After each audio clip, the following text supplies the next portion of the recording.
Sebagaimana juga kita telah maklum, kita telah menyelesaikan pembangunan jangka panjang yang pertama dari sebuah 25 tahun, yang kemudian kita masuki pembangunan jangka panjang yang kedua. Pelita pertama daripada pembangunan jangka panjang yang kedua telah kita masuki. Kita sekarang sudah berada di tahun ketiga daripada pembangunan 5 tahun yang ke-6 itu. Dan ini tentunya juga merupakan kelanjutan dan peningkatan daripada pembangunan itu.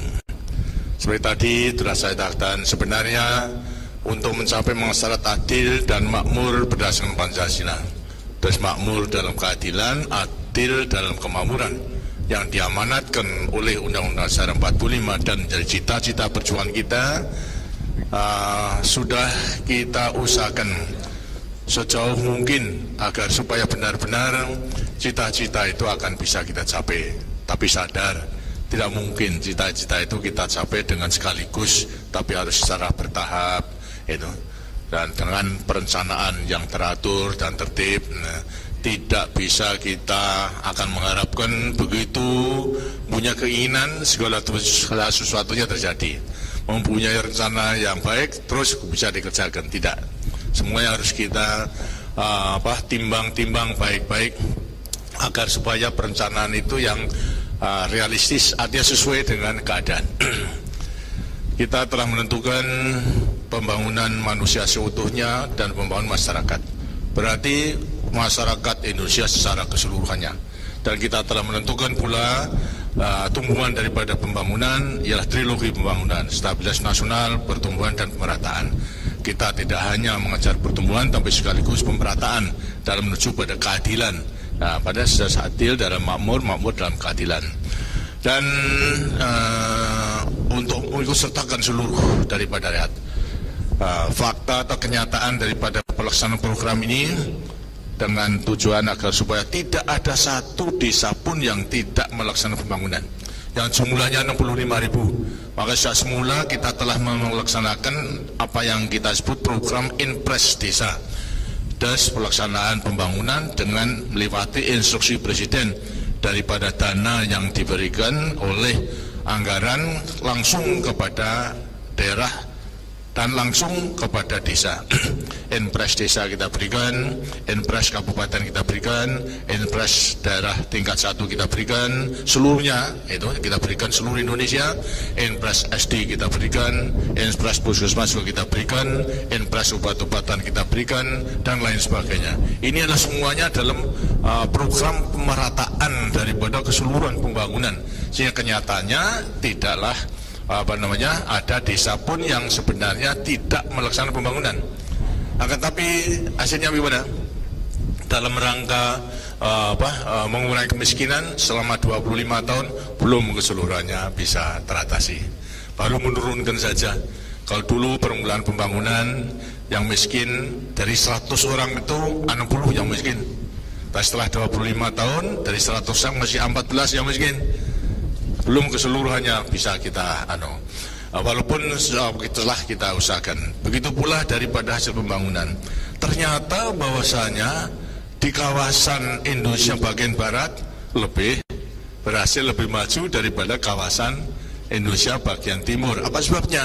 Karena potensinya sangat berlainan.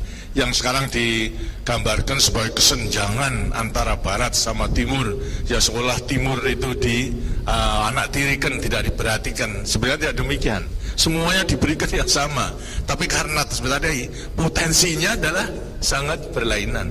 Potensi di barat, potensi sumber daya manusia, potensi daripada kekayaan alam, potensi daripada kemampuan dan lain sebagainya, dan juga daripada kemampuan yang ada lain daripada Indonesia bagian timur. Potensi daripada infrastrukturnya telah ada di barat, tapi di timur belum ada. Kita bangun sedikit kemudian lantas bisa berkembang, tapi timur tidak. Tapi ini bukan lantas landasan seolah dianaktirikan, sama sekali tidak. Karena potensi kemampuan yang ada daripada wilayah kawasan barat sama timur sangat berbeda.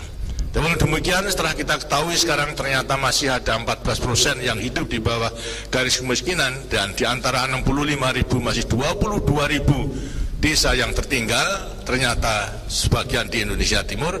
Kita tambah lagi dengan kegiatan pemerataan. Apa? Adanya IDT, Impres Desa Tertinggal. Agar supaya desa-desa yang mulai impres mulai dari 100.000 sampai sekarang mendapat 6,5 juta. Yang 5 juta untuk pembangunan, 1 juta untuk PKK, yang 500.000 adalah untuk pemuda, itu seluruhnya sama, itu tidak ada berbeda. Tapi sekarang walaupun sama, ternyata desa-desa di barat lebih maju daripada desa-desa di sebelah timur. Kenapa? Potensinya. Karena itu sekarang kita nilai desa yang tertinggal itu kita dorong lagi agar bisa mengejar dengan apa? Melewati Impres Desa Tertinggal yang kerumunan jumlahnya 22. Secara kebetulan setelah kita lihat seluruh desa di NTT dijadikan desa tertinggal. Misalnya desa tertinggal di sampingnya mendapat Impres yang biasa sama 6,5 juta, maka tiap-tiap tahun diberikan 20 juta selama 3 tahun. Di samping itu juga didampingi oleh pendamping, dan modal 20 juta itu akan merupakan modal bergulir. Artinya revolving yang tidak akan ditarik, akan terus berada di desa itu.